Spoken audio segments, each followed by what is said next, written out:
यी मधेस न्युजबाट म भूपदेव माली। म यति बेला सप्तरी जिल्लाको रूपनी गाउँपालिकाको कार्यालयमा उपस्थित रहेको छु।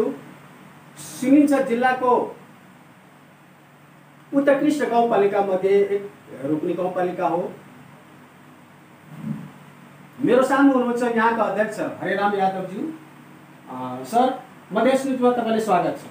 यहाँहरूलाई पनि धेरै धेरै स्वागत। रूपनी गाउँपालिकाको सम्पूर्ण परिवारको तर्फबाट म मालीजी, यहाँको एफएम र यहाँको सम्पूर्ण टिमलाई रूपनी गाउँपालिकाको तर्फबाट पनि धन्यवाद दिन चाहन्छु। अध्यक्षज्यू, सुनिन्छ यो जिल्लाको सबभन्दा उत्कृष्ट काम गरिएको, विकासहरूको सन्दर्भमा उत्कृष्ट काम गरेको गाउँपालिका रूपनी हो। के हो यथार्थमा? हामीले त कहिले पनि हामी उत्कृष्ट हौँ, हामीले उत्कृष्ट काम गरेका छौँ त्यो भनेको होइन। तर यहाँका जुन टिम थियो जिल्ला समन्वय समितिमा, प्रत्येक कार्यालय र प्रत्येक पालिकाहरूको चाहिने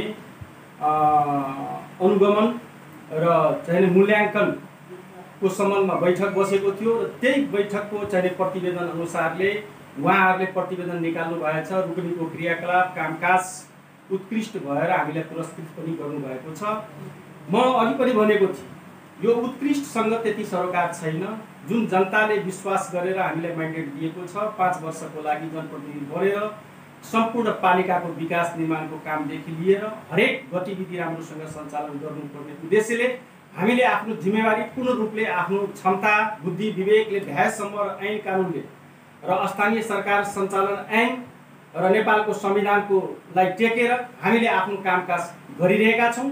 र कामकाजको सन्दर्भमा सबभन्दा पहिले जुन यो नयाँ संरचनाको हिसाबले हामीले जनप्रतिनिधि बनेर आइसकेपछि हामीले सबभन्दा पहिले ऐन कानुनहरू बनायौँ र ऐन कानुनहरू बनाएर त्यसपछि कार्यालयहरू जुन 4 वटा 5 वटा 6 वटा गाउँपालिका गाविसको तात्कालीन गाविसको एउटा गाउँपालिका बनेको छ भने भौतिक संरचनाहरू कार्यालय व्यवस्थापन गर्नमा हामी बढी समय खर्चिएका छौँ र ती गर्दाखेरि सबै स्वास्थ्य चौकीहरू व्यवस्थित गरेका छौँ, सबैवटा कार्यालयहरू व्यवस्थित गरेका छौँ। गाउँपालिकाको भवन नहुँदाखेरि सबभन्दा पहिले गाउँपालिकाको भवन बनाएर कार्यालय व्यवस्थापन गरी कामकाज आम जनताको सहज र कर्मचारीले पनि एउटा कोठामा बसेर आफ्नो कामकाज राम्रोसँग गर्न पाउन् भन्ने उद्देश्यले हामीले कार्यालयहरू भौतिक व्यवस्थापन गऱ्यौँ।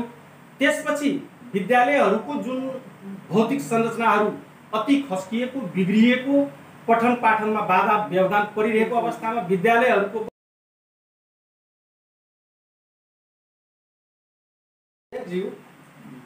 सुनिन्छ तपाईँको गाउँपालिका उत्कृष्ट गाउँपालिकाको रूपमा रहेछ। के होला हजुरको आधार के होला यसको? मालीजी, उत्कृष्ट गाउँपालिका मैले विगतमा पनि भनिदिएको छु। जिल्ला समन्वय समितिमा प्रत्येक पालिका र प्रत्येक कार्यालयको प्रगति प्रतिवेदनको बैठक थियो र त्यसको मूल्याङ्कनको आधारमा हामीले उत्कृष्ट पुरस्कार पाएका छौँ। र म यहाँलाई के अवगत गराउन चाहन्छु भने जिल्ला समन्वय समितिले के को आधारमा हामीले उत्कृष्ट गराएको छ भने सरस्वतीमा त्यो पेपर म सारांशमा 1 मिनटमा पढेर सुनाइदिन्छु।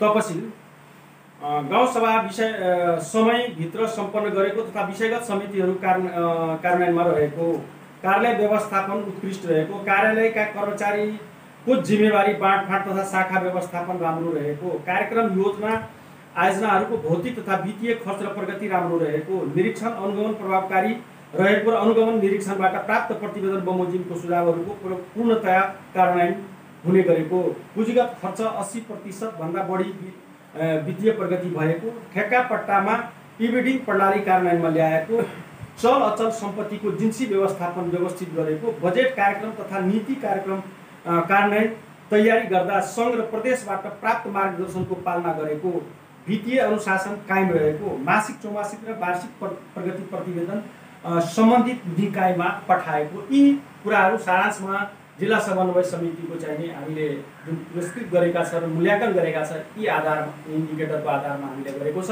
र रह्यो कुरा हाम्रो सबै शाखाहरू व्यवस्थित तरिकाले सञ्चालन भइरहेको छ र कामकाज पनि आफ्नो चाहिने अध्यक्षज्यू गरिरहेको छ। अध्यक्षज्यू, तपाईँको गाउँपालिकाले कृषि र पशुपालन क्षेत्रमा कतिको लगानी गर्नुहुन्छ र के प्रगति भएको छ?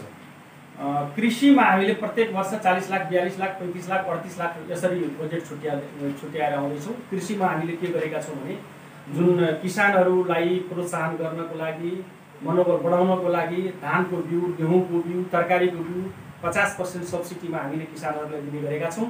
र रह्यो कुरा चाहिँ त्यो ट्र्याक्टर हुन्छ नि, सानो ट्र्याक्टर, त्यो ट्र्याक्टर पनि 50% सब्सिडीमा किसानहरूलाई दिएका छौँ।